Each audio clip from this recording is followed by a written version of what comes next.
Salam alaikum mes chers élèves de la troisième année. Donc je reviens à la leçon des atomes et des ions. Une personne ou bien une personne abonnée m'a demandé la correction de l'exercice 19, page 26. Bien sûr, on travaille avec Étincelle, troisième année, nouvelle édition. Je commence. Donc, je ne sais pas s'il s'agit d'un ou d'une abonnée. Le nom c'est Safouat, mais je ne sais pas s'il s'agit d'un ou d'une abonnée. De toute façon, je suis toujours à votre disposition. Donc, on commence. Voilà. Il faut toujours dégager les données. L'atome de nickel, bien sûr, qui a pour symbole Ni. Donc, voilà, j'écris exercice 19, page 26, troisième année collégiale. Donc, on travaille avec un atome qui a un symbole, qui a pour symbole Ni. Son noyau, donc, dès que je travaille avec un atome quelconque, je mets ce fameux schéma, comme j'ai déjà expliqué dans les vidéos précédentes, moins ZE et le 0. Ça, c'est la charge du noyau. Ça, c'est la charge des électrons. Et ça, c'est la charge de quoi? De l'atome. Ça, c'est en général. Donc, son noyau, on travaille avec le noyau, voilà, porte une charge Q égale, donc c'est Q du noyau, c'est le noyau, égale Q du noyau, égale, il faut mettre ici un plus pour être plus, voilà, pour être plus correct. Il faut écrire ici un plus 4 parce que la charge du noyau est toujours positive. Plus 4,48 multiplié par 10 moins 18. Donc, la première des choses, avant de s'engager dans la réponse ou bien dans les questions, la première des choses à faire, c'est simplifier cette écriture. Il faut essayer d'écrire ici un moins 19. Il faut avoir toujours dans ces exercices, ce genre d'exercice, un moins 19 ici. Donc, comment? J'écris plus 4,48 multiplié 10 à la puissance. Donc, moins 18 n'est autre que moins 19 plus 1. Donc, je peux écrire moins 19 plus 1 au lieu de moins 18. Ça donne la même chose. Égale plus 4,48 plus multiplié par quoi? Par 10 à la puissance moins 19 multiplié par 10 à la puissance 1. Je rappelle, en mathématiques, A à la puissance N plus M, c'est AN multiplié par A à la puissance M. Donc, c'est ce que j'ai appliqué ici. Donc, je vais mettre plus 4,48 multiplié par 10. Parce que 10 à la puissance 1, ça donne combien? Ça donne 10. Donc, 4,48 multiplié par 10, ça donne 44,8 multiplié par 10 à la puissance moins 19. Bien sûr, coulomb, il faut ajouter à chaque fois coulomb ici. Ici, coulomb. Donc, si je veux encadrer si je veux dire cette donnée, la charge du noyau de l'atome de nickel est 44,8 multiplié par 10 à la puissance moins 19 coulombs. Voilà. Donc, j'ai essayé de l'écrire d'une façon qui va m'aider dans la suite de l'exercice. Je continue. Et le noyau, la masse du noyau, voilà une autre donnée. La masse du noyau est égale à 9,85, 10 à la puissance moins 26, quoi? Moins 26 kg. Voilà une autre donnée. Je continue. Bien sûr, la charge élémentaire CE égale à 1,6, 10 à la puissance moins 19 coulombs.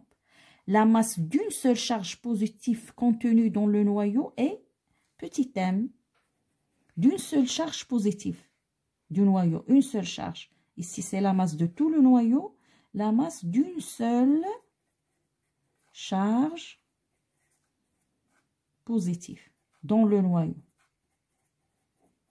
Donc, c'est long, je vais l'écrire comme ça. Je vais la symboliser par M. Égale à quoi? 1,67 10 moins 27 kilogrammes, je m'excuse. Voilà la troisième donnée. Vous voyez les données? Donc, je passe. Je commence. Calculer le nombre de charges positives contenues dans le noyau de l'atome de nickel. Donc, c'est quoi le nombre de charges positives? Qu'est-ce qu'il demande? Le nombre de charges positives contenues dans le noyau, c'est le Z. Le numéro atomique, à quoi est égal? Voilà, on cherche le Z. Donc, qu'est-ce qu'on a comme donnée? On a Q noyau, à quoi est égal? Est égal Q noyau. En général, c'est plus ZE, qui est égal d'une part plus ZE et d'autre part à cette valeur. Donc, Q noyau égale plus ZE, donc je cherche le Z. Plus ZE, c'est la charge du noyau, est égale à 44,8 multiplié par 10 à la puissance moins 19 coulombs. Voilà. Ici, j'ai une multiplication. Le plus. J'ai oublié le plus. Je m'excuse. Le plus ici et le plus ici. Donc, notre Z, à quoi est égal? C'est du mathématique ici. C'est une, si je veux dire, c'est une équation mathématique. Donc, le Z égale à ceci divisé par ceci. Il y a une multiplication ici. Donc, mon Z égale plus 44,8 multiplié par 10 à la puissance moins 19 coulombs. Ou bien, je peux simplifier avec le plus à gauche ou à droite. Ici, le plus avec le plus. Ce n'est pas la peine d'écrire ce plus-là parce que j'ai déjà simplifié. Voilà. Divisé par quoi? Par E. Donc, mon Z égale à ça. Qu'est-ce que je vais faire après? Je vais remplacer le E par sa valeur. Mon E à quoi est égal? Voilà le E. Égal à 1,6, 10 moins 19 coulombs. 1,6 multiplié par 10 à la puissance moins 19 coulombs. Je vais simplifier le 10 à la puissance moins 19 coulombs en haut et en bas. Qu'est-ce qu'il reste? Ceci. Donc, avec la calculatrice, si je divise ceci sur ceci, je trouve 28. Voilà. Donc, le nombre de charges positives, c'est 28. C'est clair. Je passe à la question 2. Déduis le nombre d'électrons de l'atome de nickel. Donc, qu'est-ce qu'on a dit en classe? Que le nombre de charges positives, il représente aussi le nombre de quoi? Le nombre d'électrons, vous voyez là, déduit. Déduit, c'est-à-dire échantillon de ce qui est passé, des résultats qu'on a trouvés. Déduit le nombre, donc le nombre d'électrons, de quoi? De l'atome de nickel est tout simplement 28. C'est un nombre, 28. Je passe à la question 3. En utilisant la masse du noyau et la masse de la charge positive, on va utiliser les deux masses. Montre que le noyau de l'atome de nickel ne contient pas seulement les charges positives. Voilà. Donc, je vais essayer de calculer la masse de toutes les charges positives qui sont ici dans le noyau. Voilà le noyau. Qu'est-ce qu'il contient, mon noyau? Il contient des charges positives, le noyau. Il contient des électrons. Et des électrons qui gravitent autour du noyau. Donc, j'ai 28 charges positives et 28 électrons. Intéressons-nous seulement à quoi? Au noyau. Donc, il y a 28 quoi? 28 charges positives. Et chaque charge positive, sa masse est 1,67, etc. 10 moins 27 kg. Chaque charge positive. Celle-là, elle a une masse de 1,67, 10 moins 27 kg, et ainsi de suite. Donc, 28 charges, donc la masse de toutes les charges. Ici, je vais calculer la masse de quoi? De toutes, ou bien les 28 charges, de toutes les charges positives dans le noyau. À quoi est égal? est égal, cette masse à quoi est égale? Je vais l'appeler M', par exemple. M' égale. Donc, M' égale, c'est la masse de celle-là, plus la masse de celle-là, plus la masse de celle-là, 28 fois. Ça se répète 28 fois. C'est 28 multiplié par 1,67 10 à la puissance moins 27 kg. Donc, à l'aide de la calculatrice, je vais multiplier 28 par 1,67. Je vais trouver 46,6776. Bien sûr, 10 à la puissance moins 27 kg. Ça, c'est quoi? C'est la masse de toutes les charges qui sont dans le noyau. Les charges positives qui sont dans le noyau. Je vais les comparer avec cette masse. Voilà, de tout le noyau. Je vais faire une petite comparaison.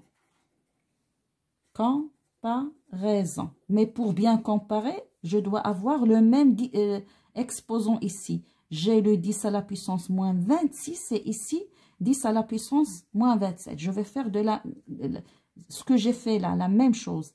Donc, je vais réécrire M' de cette façon. Voilà, M' égale, il faut faire apparaître le 10 à la puissance moins 26.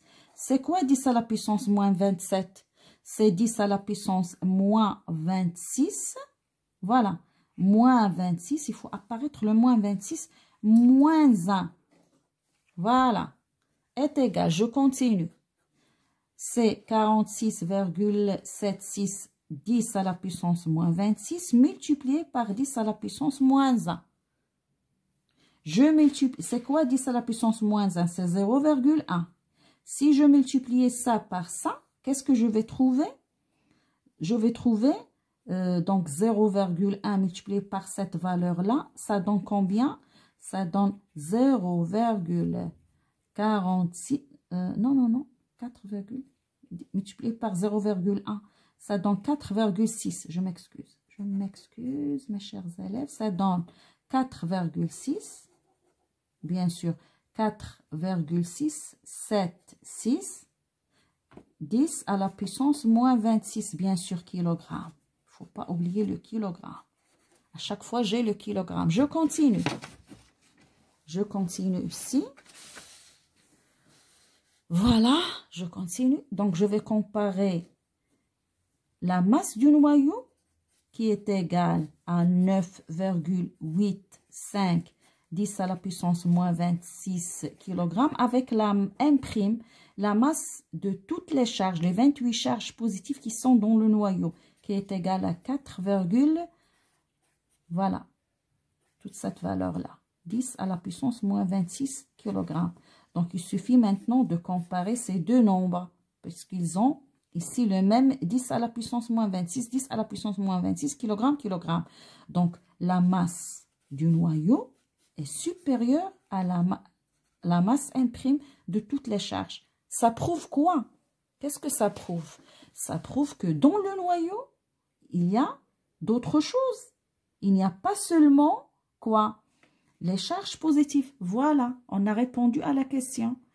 En utilisant la masse, quoi? Ne contient pas. Montrer que le noyau de l'atome ne contient pas seulement les charges positives. Ça prouve que le noyau contient autres particules que quoi? Que les charges positives du noyau. Voilà. Tu sais, tu vois? Donc, je continue. On est arrivé à quelle question? 4. Donc, commençons par la question 4. Voilà. Passons à la question 4. Lors d'une transformation chimique, l'atome de nickel a perdu 2 électrons. Donc, nickel a perdu 2 électrons. Voilà les données. Voilà. A, écrit le symbole, ou bien il faut écrire là la formule chimique. Quand on passe à l'ion, on ne dit pas le symbole, on dit la formule chimique. Donc, c'est faux ici. Écrit la formule chimique de l'ion de nickel. Qu'est-ce qu'on va faire? On va remplacer perdu par plus parce que j'ai ici le P va me rappeler positif et 2 électrons par 2. Donc, qu'est-ce que je vais mettre? Le Ni d'abord et en haut, en exposant, je vais mettre le 2 d'abord, puis le plus. Voilà la formule chimique. Je passe à B. Quel est le nombre de charges positives contenues dans le noyau de l'ion de nickel? Quel est le nombre de charges positives contenues dans le noyau de l'ion de nickel? Qu'est-ce qu'on a dit en classe? Que toujours, quel est le nombre de charges positives? C'est le même nombre. Le noyau, il est toujours intact. J'avais 28 quand il était atome. Quand j'avais un atome, j'avais 28 charges positives. Donc, même s'il devient quoi? Un ion, il garde toujours le même nombre. C'est 28. Ils ont demandé un nombre. Le nombre, vous voyez là, un nombre. Je passe à... Non, quel est le nombre ici? Je passe à C. Quel est le nombre de charges d'électrons de l'ion de nickel? Voilà. Qu'est-ce qui s'est passé? L'atome de nickel, qu'est-ce qu'il avait? Il avait 28 électrons. Et il a perdu 2 électrons. Qu'est-ce qu'il lui reste? Il lui reste 26 électrons. Donc, le nombre des électrons, c'est 26. Vous voyez, je peux mettre là un autre nombre, c'est 26. Ou bien écrivez tout simplement 26 tout court. Je passe à D. Qu'est-ce qui est conservé? Qu'est-ce qui est conservé et qui est-ce qui ne l'est pas lors de la formation d'un ion à partir d'un atome? Tout simplement, ce qui est conservé, c'est la charge de son noyau. La charge du noyau de quoi? De l'ion de nickel est égale à la charge du noyau de l'atome de nickel. Quand il était... voilà, il est devenu quoi? Un ion. Donc, je mets là la formule chimique. Ici, le symbole de l'atome, c'est toujours, c'est plus 28E. Parce qu'il a 28 charges positives. C'est la charge du noyau. Il n'a pas changé. Par contre, quand il était quoi? Un atome, la charge de ces électrons était moins 28E, c'est-à-dire moins ZE, parce que j'ai le Z égale, voilà mon Z, égale à 28. Voilà. Donc, c'est plus ZE moins ZE quand je travaille avec l'atome. Mais quand il est devenu ion, Q, il est devenu ion. Voilà sa formule chimique. De ces électrons, c'est le nombre de ces électrons et mettre là moins et ici E.